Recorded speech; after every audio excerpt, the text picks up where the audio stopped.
నమస్కారం ఘంటారావానికి స్వాగతం. ముందుగా ప్రధానాంశాలు. ముగిసిన కృష్ణా యాజమాన్య బోర్డు సమావేశం. జలవాటాలపై వాదనలు వినిపించిన ఏపీ, తెలంగాణ.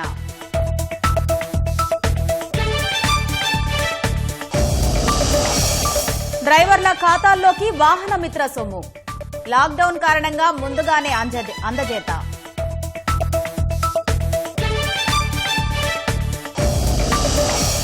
జగన్ ఏడాది పాలనలో అభివృద్ధి సున్నా అన్న చంద్రబాబు. కొత్త పరిశ్రమలు, ఉద్యోగాల ఊసే లేదని విమర్శ.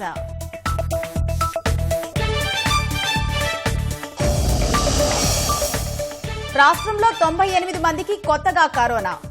మరో 3 మృతి ధృవీకరణ.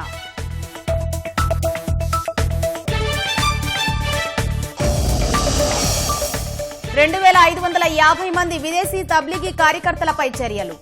10 ఏళ్ల పాటు దేశంలోకి రాకుండా కేంద్రం నిషేధం.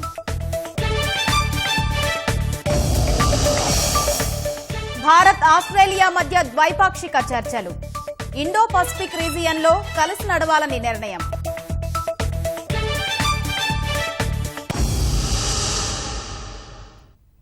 నీటి వాటాలకు సంబంధించి 2 తెలుగు రాష్ట్రాలు పరస్పరం ఫిర్యాదు చేసుకున్న తరుణంలో హైదరాబాద్ జలసౌధలో కృష్ణానది యాజమాన్య బోర్డు సమావేశం సుదీర్ఘంగా సాగింది. మధ్యాహ్నం మొదలైన సమావేశం సాయంత్రం వరకు తెలుగు రాష్ట్రాల అధికారులు, ఇంజనీర్లు ఆయా రాష్ట్రాల వాదనలను కృష్ణా బోర్డుకు వినిపించారు. తెలంగాణ రాష్ట్రం తరపున వాదనలు వినిపించామన్న ఆ రాష్ట్ర సాగునీటి పారుదల శాఖ ముఖ్య కార్యదర్శి రజత్ కుమార్ తాగునీటి కోసం చేసిన కేటాయింపులను 20% మాత్రమే పరిగణలోకి తీసుకోవాలని కోరామని తెలిపారు. పోలవరం, పట్టిసీమ ద్వారా గోదావరి జలాలను కృష్ణాకు మళ్లిస్తున్నందున ఆ మేరకు తెలంగాణకు అదనపు జలాలు ఇవ్వాలని కోరినట్లు పేర్కొన్నారు.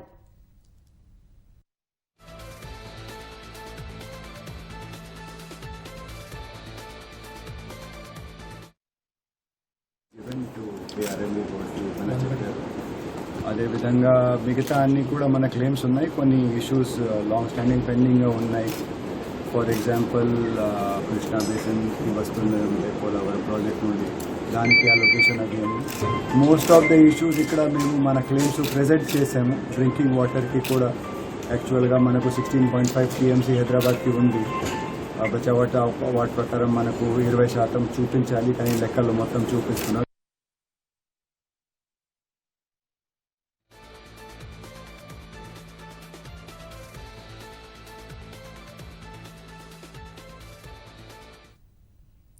నీటి వాటాలకు సంబంధించి 2 తెలుగు రాష్ట్రాలు పరస్పరం ఫిర్యాదు చేసుకున్న తరుణంలో హైదరాబాద్ జలసౌధలో కృష్ణానది యాజమాన్య బోర్డు సమావేశం సుదీర్ఘంగా సాగింది.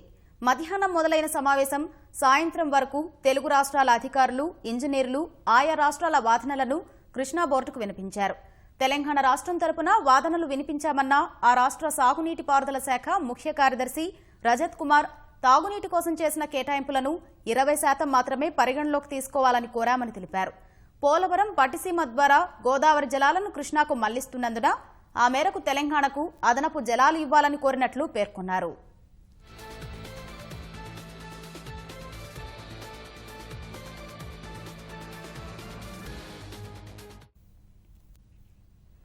ఆటో, టాక్సీ, మ్యాక్సీ క్యాబ్ వాహనదారులకు 2వ విడత వైఎస్ఆర్ వాహనమిత్ర ఆర్థిక సాయాన్ని ప్రభుత్వం విడుదల చేసింది. ఒక్కో వాహనదారుడి ఖాతాలో 10,000 రూపాయలు జమ చేసింది. లాంఛనంగా నగదు విడుదల చేసిన సీఎం జగన్ ఈ డబ్బుతో తప్పనిసరిగా వాహనాలకు ఫిట్నెస్, బీమా ధ్రువపత్రాలు తీసుకోవాలని సూచించారు. సొంతంగా ఆటోలు, టాక్సీ, మ్యాక్సీ క్యాబ్ కలిగిన వాహనదారులకు ప్రభుత్వం ఏటా అందించే 10,000 రూపాయల ఆర్థిక సాయాన్ని ప్రభుత్వం విడుదల చేసింది. తాడేపల్లిలోని క్యాంపు కార్యాలయం నుంచి ముఖ్యమంత్రి జగన్ ఆన్లైన్ ద్వారా నగదును లబ్ధిదారుల ఖాతాలో జమ చేశారు. అనంతరం లబ్ధిదారులతో ముఖ్యమంత్రి వీడియో కాన్ఫరెన్స్ ద్వారా మాట్లాడారు. వైఎస్సార్ వాహనమిత్ర పథకం కింద ఏటా 2,62,493 మందికి ప్రభుత్వం ఆర్థిక సాయం అందజేస్తోంది. గతేడాది కన్నా ఈసారి 37,756 మందికి అదనంగా నగదు అందజేసినట్లు ముఖ్యమంత్రి జగన్ తెలిపారు. గతేడాది అక్టోబర్ 4న ఆర్థిక సాయం అందించగా ఈసారి లాక్డౌన్తో ఉపాధి లేక అవస్థలు డ్రైవర్లను ఆదుకునేందుకు ముందుగానే సాయం చేసినట్లు జగన్ తెలిపారు. ప్రభుత్వం ఇచ్చిన నగదుతో వాహనాలకు ఫిట్నెస్ ధ్రువపత్రాలు తీసుకోవడం, బీమా తప్పనిసరిగా చేయించుకోవాలని సీఎం సూచించారు.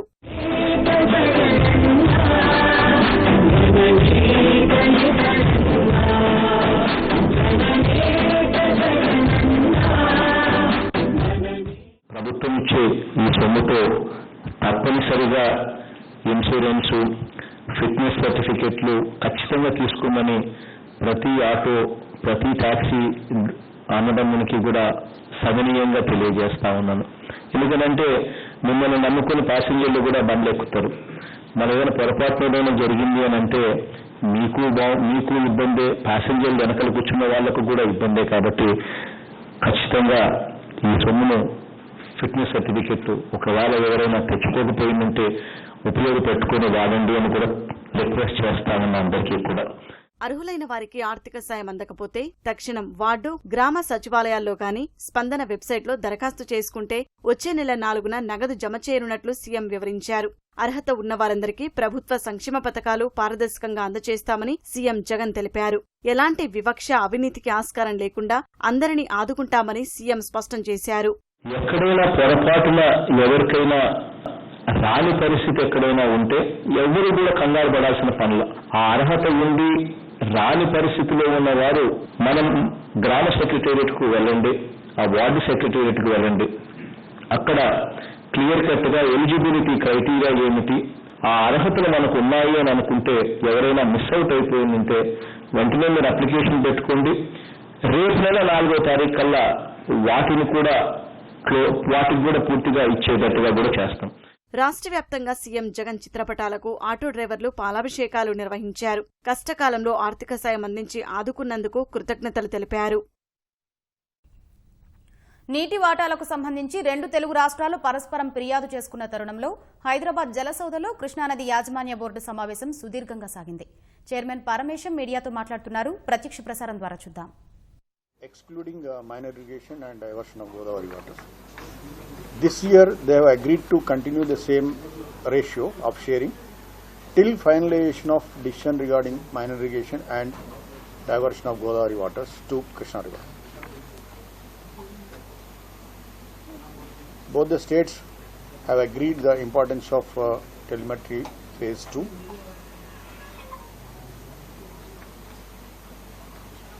And they have agreed to make available necessary funds to go ahead with implementation of telemetry phase 2. Regarding a power sharing at Srisailam project between Andhra Pradesh and Telangana, it was agreed to share in the ratio of 50-50 between AP and Telangana during the current year. This is same as the previous year's agreements.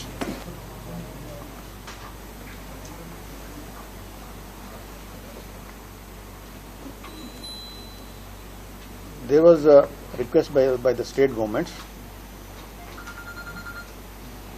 to exempt utilizations made by the states during flooding period when all the systems were surplusing, because you know that in the last water year in 2019-20 there was a lot of surplus water that has flown into the sea.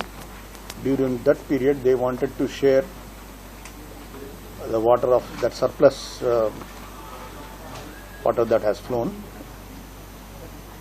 and it was to be decided in what ratio it was to be shared. For that purpose a committee was constituted under the chairmanship of one chief engineer in Central Water Commission, New Delhi, with members from both the states of Andhra Pradesh and Telangana and Krishna River Management Board.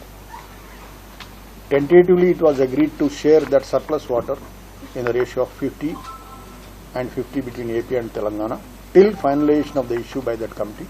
Certain data was to be given by the states to the committee, and we have requested the committee, the states to give the data, and they have agreed. And we will request the committee to expedite the decision so that the sharing of surplus waters will be decided. Nagarjuna Sagar left canal serves both Andhra Pradesh and Telangana. So there was an issue of sharing of losses when the water in Nagarjuna left canal serves both the states when the water is flowing. Observations were made in the previous years also by a committee formed by officials of Krishna River Management Board and officials of both the states. That board decided to continue the observations of losses in the Nagarjuna left canal during the current water year also.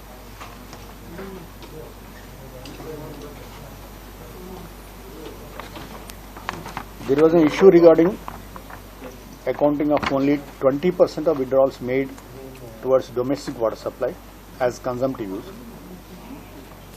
It was agreed to refer the matter to Central Water Commission to decide on the matter issue.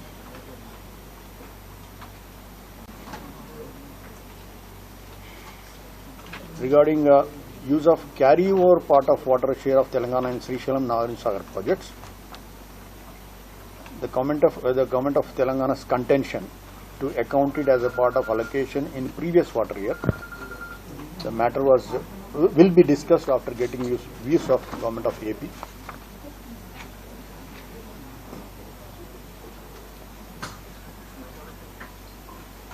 There was the issue of sharing of waters diverted from Godavari to Krishna basin to be shared between Andhra Pradesh and Telangana. This has been referred to Ministry of Jal Shakti, and the views of Ministry of Jal Shakti are awaited. There was a demand by Government of Andhra Pradesh to shift the headquarters for KRMB as per the Andhra Pradesh Reorganization Act 2014. The AP government has asked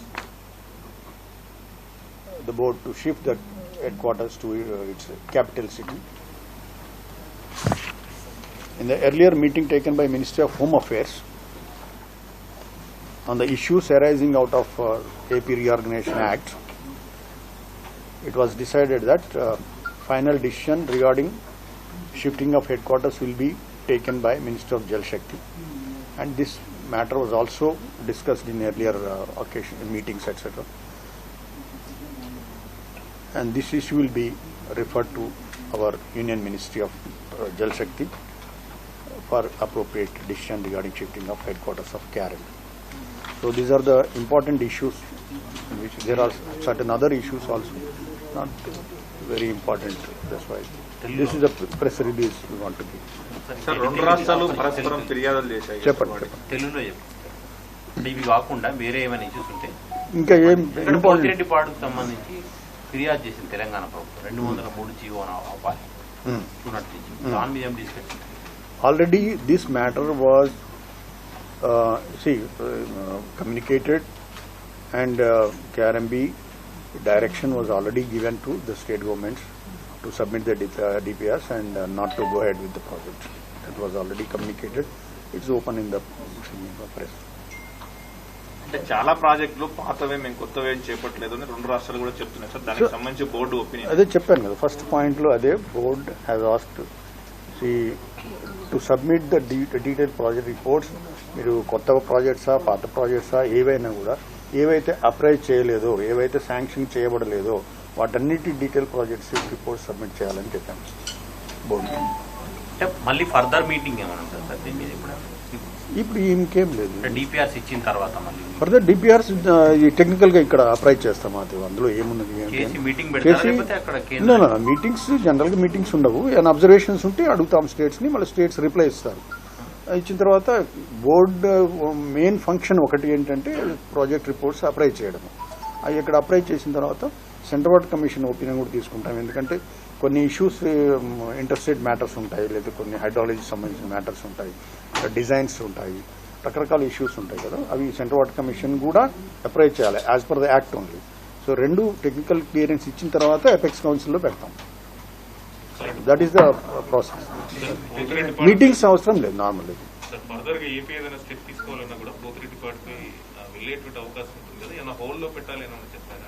already directions issue చేసాం. ఈ meeting కంటే ముందే issue చేసాం directions not to go head with new projects.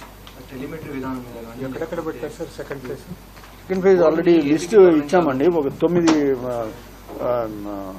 Telemetry stations పెట్టాలని already decide అయింది in previous board meetings లోనే. 9 locations with the consent of both the states అది decide అయింది.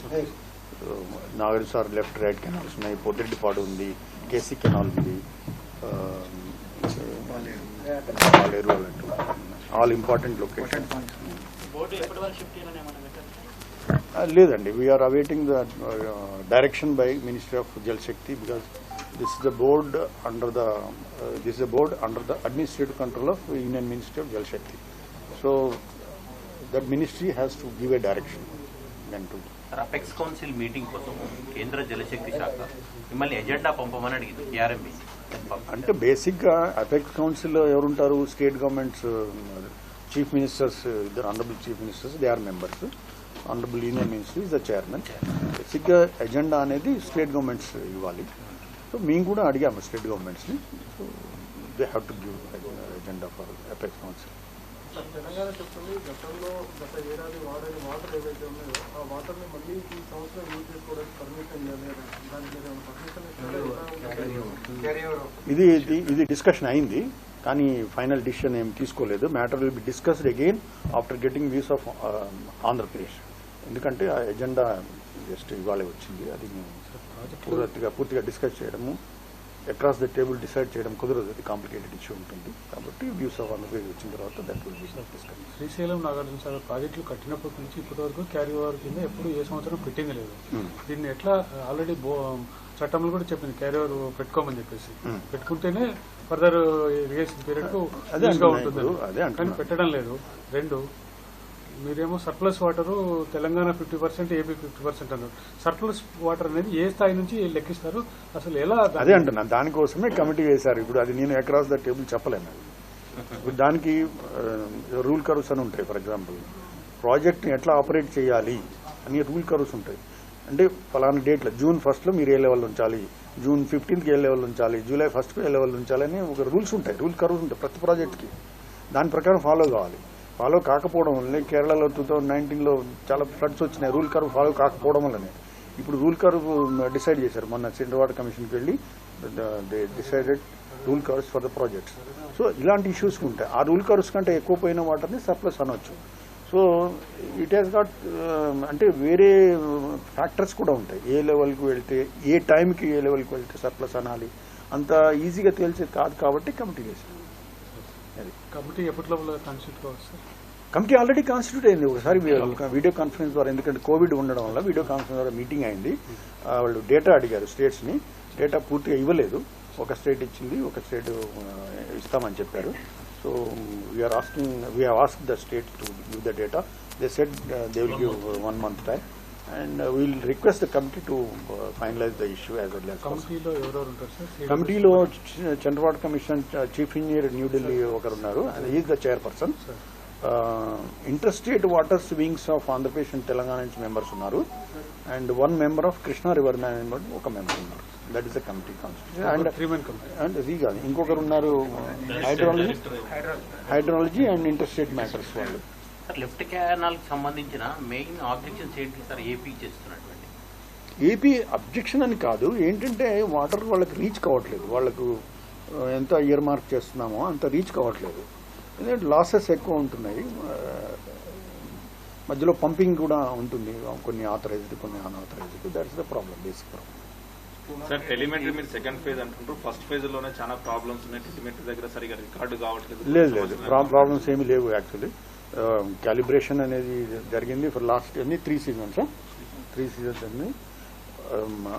Out of 18, all 17 are giving good data. One is not giving because of the location, hydraulic conditions. అంటే hydraulic jump form అనేది. It is not the fault of telemetry. Rayalaseema lift irrigation పోర్ట్రేటిపాడు సామర్థ్యం పెంపుకు సంబంధించి AP అధికారులు ఏం చెప్పారు? ఏపీ అధికారులు ఏం చెప్పారంటే, ఏపీ అధికారులు ఇప్పుడైతే జస్ట్ అడ్మినిస్ట్రేటివ్ శాంక్షన్ ఇచ్చారు. ఓకే, తెలంగాణ అబ్జెక్ట్ చేసింది. దాన్ని బట్టి బోర్డు తరఫున మేము నాట్ టు గో హెడ్ అని ఆర్డర్ ఇచ్చాము. That stands matter. వాళ్ళు ఏమంటారంటే, మాకు ఏదైతే అలొకేటెడ్ వాటర్ ఉందో, మా షేర్లో ఎంత ఉందో అంతే యూజ్ చేసుకుంటాము అన్నట్లు వాళ్ళ contention. That's what they said. Pattiseema అంటే డైవర్షన్ ఆఫ్ గోదావరి వాటర్ మీద జనరల్గా డిస్కషన్ అయింది.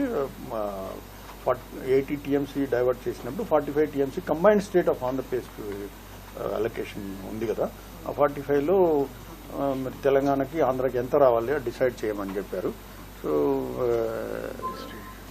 this matter was already referred to Minister of Jal Shakti, and again we are waiting for review of views of Minister of Jal Shakti. Total water allocations పైన Telangana objection చేస్తుంది కదా 575. అది అంటే that's a matter in the tribunal, not in the board. మాకు సంబంధం లేదు. దానికి సంబంధం లేదంటే ట్రిబ్యునల్ డిసిషన్ ఇంప్లిమెంట్ చేస్తాం, అంతేగాని ట్రిబ్యునల్ వాళ్ళ ఆర్గ్యుమెంట్స్ ఏదో నడుస్తుంది. సార్ చివరిగా ఏపీ ఏమో కేఆర్ఎంబి షిఫ్ట్ చేయండి ఏపీకి అని చెప్పేసి అడుగుతా ఉంది. ఇక్కడేమో ఫెసిలిటీస్ ఉన్నాయి, ఇక్కడ చాలా కాలం నుంచి చెప్తున్నారు. అయితే ఇప్పుడు ఏపీలో క్యాపిటల్ ఎక్కడో ఇంకా డిసైడ్ కాలేదు.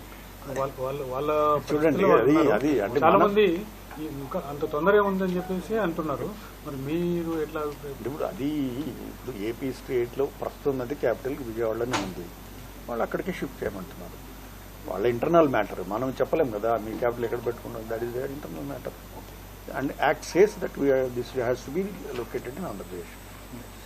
Board budget issues, employees issues అని రిజాల్వ్ అయ్యాయి సార్? ఏమన్నా అలవెన్సెస్ అవి అంటే రిజాల్వ్ అయినట్టే, ఎందుకంటే budget 50-50 they have to share. We have projected the accounts, మీరు ఎంత ఇవ్వాలని. They readily agree to share the release the funds to the board. There is no issue. Staff గురించి ఏంటంటే 50-50 staff already more or less 50-50 ఉన్నారు ప్రాక్టికల్గా. We only said that before posting somebody, ఎవరైనా post చేసే ముందు ఆ క్యాండిడేట్ సూటబుల్లా కాదా మీరు చూడాలి. దానికి ఒక మెకానిజం ఉండాలి, ఒక చిన్న కమిటీ లాంటిది ఉంది.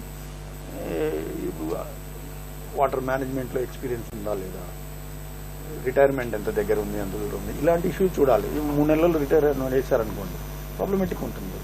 సో ఈ issues they readily agree, there is no issue absolutely. Telangana నిర్మించే ప్రాజెక్టుల పైన ఏపీ ప్రభుత్వం వాళ్ళకు వాదని చెప్పాను కదా. న్యూ ప్రాజెక్ట్ అంటే ఏంటి అనేది ఒక డెఫినేషన్ మీద డిఫరెన్స్ ఆఫ్ ఒపీనియన్ ఉన్నది. మేము మినిస్ట్రీ వ్యూ ఏంటంటే ఏ ప్రాజెక్ట్స్ అనే అప్రైజ్ ఏదైతే కాలేదో, టెక్నికల్ క్లియరెన్స్ కాలేదో కాంపిటెంట్ అథారిటీతో, they should always treated as new projects and they should be technically appraised and cleared by KRMB and CWC and put up to Apex Council. That is the strength.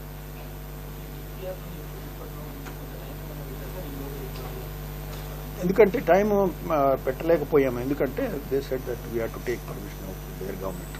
ఇప్పుడు Andhra Pradesh government, Telangana so అది చెప్పలేకపోయాను. Within 1 week చెప్పలేకపోతున్నాను. సుదీర్ఘంగా జరిగినటువంటి ఈ meeting only ఒక నిర్ణయం అనేది final అయింది సార్. అంటే బోర్డు ఇక్కడి నుంచి ఆంధ్రప్రదేశ్ అది ఒకటే అయింది అంటున్నారా? ఈ వాటర్ ఇయర్ లో మీటింగ్ మీరు చాలా బాగా చేశారు. సుదీర్ఘంగా ఎప్పుడు జరగలేదు. Thank you very much. No you cannot say like that, because నేను ఈ పాయింట్స్ నేను చెప్పాను. They are all true. They are all discussed jointly by both the state officials and the major development. Thank you very much. YS Jagan zero CM అంటూ తెదేపా అధినేత చంద్రబాబు ఓ video విడుదల చేశారు. ఉన్న నిర్మాణాలకే party రంగులు వేసి ప్రభుత్వ ఖజానాకు సున్నం రాస్తున్నారని చంద్రబాబు ధ్వజమెత్తారు. పరిశ్రమలు, ఉద్యోగాలు, రాష్ట్ర ప్రగతి, ప్రజల ఆదాయంలో పెరుగుదల, నిర్మాణాలు అంతా శూన్యమని ఆగ్రహం వ్యక్తం చేశారు. తెలుగుదేశం హయాంలో వ్యవస్థలను చక్కదిద్ది అభివృద్ధిని పరుగులు పెట్టిస్తే వైకాపా ప్రభుత్వం ఏడాదిలోనే ఆ వ్యవస్థలన్నింటినీ గాడి తప్పించిందని ధ్వజమెత్తారు. తమ స్వార్థం కోసం కావాలనే అభివృద్ధిని నాశనం చేశారని, అమరావతి, పోలవరం పనుల నిలిపివేతే ఇందుకు నిదర్శనమని చంద్రబాబు ఆక్షేపించారు. రాష్ట్రంలో కరోనా ఉధృతి కొనసాగుతోంది. కొత్తగా 98 కేసులు నమోదయ్యాయి. మొత్తం బాధితుల సంఖ్య 3,377కు చేరింది. కోవిడ్ కారణంగా మరో 3 మృతి చెందారు. రాష్ట్రంలో కరోనా మహమ్మారి వ్యాప్తి తగ్గడం లేదు. కొత్తగా 98 మందికి కరోనా సోకినట్లు వైద్యారోగ్య శాఖ తెలిపింది. ఇందులో నెల్లూరు జిల్లాకు చెందిన 19 మందికి కోయంబేడు మూలాలున్నట్లు వెల్లడించింది. మొత్తం రాష్ట్రంలో కేసులు 3,377కు చేరాయి. వైరస్ కాటుకు మరో 3 బలయ్యారు. గుంటూరు, కృష్ణా, కర్నూలు జిల్లాల్లో ఒక్కొక్కరు మృతి చెందారు. దీంతో ఇప్పటి వరకు రాష్ట్రంలో కోవిడ్ మృతుల సంఖ్య 71కి చేరింది. 24 గంటల వ్యవధిలో 9,986 మంది నుంచి నమూనాలు సేకరించగా మొత్తం 2,273 మంది బాధితులు డిశ్చార్జ్ అయ్యారు. 1,033 మంది ఆసుపత్రుల్లో చికిత్స పొందుతున్నట్లు వైద్యారోగ్య శాఖ వివరించింది. ముఖ్యమంత్రి నివాసం ఉండే గుంటూరు జిల్లా తాడేపల్లిలో కరోనా కేసులు రోజురోజుకు పెరుగుతుండడం కలకలం రేపుతోంది. తాడేపల్లిలో కొత్తగా 4 కేసులు బయటపడ్డాయి. వీరిలో 2 వార్డు వాలంటీర్లు ఉన్నట్లు గుర్తించారు. కొద్ది రోజుల క్రితమే వాలంటీర్లు పింఛను పంపిణీ చేయడంతో స్థానికులు ఆందోళన చెందుతున్నారు. గుంటూరు జిల్లాలో కోవిడ్ తీవ్రత కొనసాగుతోంది. కొత్తగా 12 కేసులు నమోదు కావడంతో మొత్తం జిల్లాలో కేసుల సంఖ్య 555కు చేరింది. ఢిల్లీ నుంచి వచ్చిన 3కి కోవిడ్ పాజిటివ్గా నిర్ధారించారు. ఇతర రాష్ట్రాలతో పాటు విదేశాల నుంచి వస్తున్న వారి ద్వారా కేసుల సంఖ్య పెరుగుతున్నట్లు అధికారులు తెలిపారు. రాష్ట్ర సచివాలయంలోని సాధారణ పరిపాలనా శాఖలో ఉద్యోగికి కరోనా సోకడంతో ఇతర ఉద్యోగుల్లో ఆందోళన వ్యక్తమవుతోంది. సచివాలయంలో పనిచేస్తున్న ఇతర ఉద్యోగులకు వర్క్ ఫ్రం హోం అమలు చేయాలని ఉద్యోగ సంఘాలు ప్రభుత్వానికి విజ్ఞప్తి చేస్తున్నాయి. భద్రతా విధులు నిర్వహిస్తున్న కానిస్టేబుల్కు కోవిడ్ నిర్ధారణ కావడంతో సిబ్బంది 2 రోజుల పాటు ఇంటి వద్ద నుంచే విధులు నిర్వహించాలని అసెంబ్లీ కార్యదర్శి ఆదేశాలు ఇచ్చారు. అనంతపురంలోని కియా పరిశ్రమలో ఉద్యోగికి కరోనా సోకినట్లు కియా పరిశ్రమ యాజమాన్యం తెలిపింది. ఉద్యోగి తమిళనాడు నుంచి వచ్చినట్లు గుర్తించామన్నారు. దీంతో పొరుగు రాష్ట్రాలు, విదేశాల నుంచి వచ్చిన 545 మందికి పరీక్షలు నిర్వహించినట్లు సంస్థ వెల్లడించింది. పశ్చిమ గోదావరి జిల్లాలో కరోనా కేసుల సంఖ్య పెరుగుతూనే ఉంది. కొత్తగా 17 మందికి కోవిడ్ సోకినట్లు అధికారులు తెలిపారు. జిల్లాలో మొత్తం బాధితుల సంఖ్య 173కు చేరింది. జిల్లాలో 58 మంది కోలుకుని ఇళ్లకు వెళ్లగా 115 మంది ఆసుపత్రిలో చికిత్స పొందుతున్నారు. ఇప్పటి వరకు 33,246 పరీక్షలు నిర్వహించగా 29,945 నెగిటివ్ ఫలితాలు వచ్చినట్లు అధికారులు తెలిపారు. ఇంకా 3,128 నమూనాల పరీక్షల ఫలితాలు రావాల్సి ఉందన్నారు.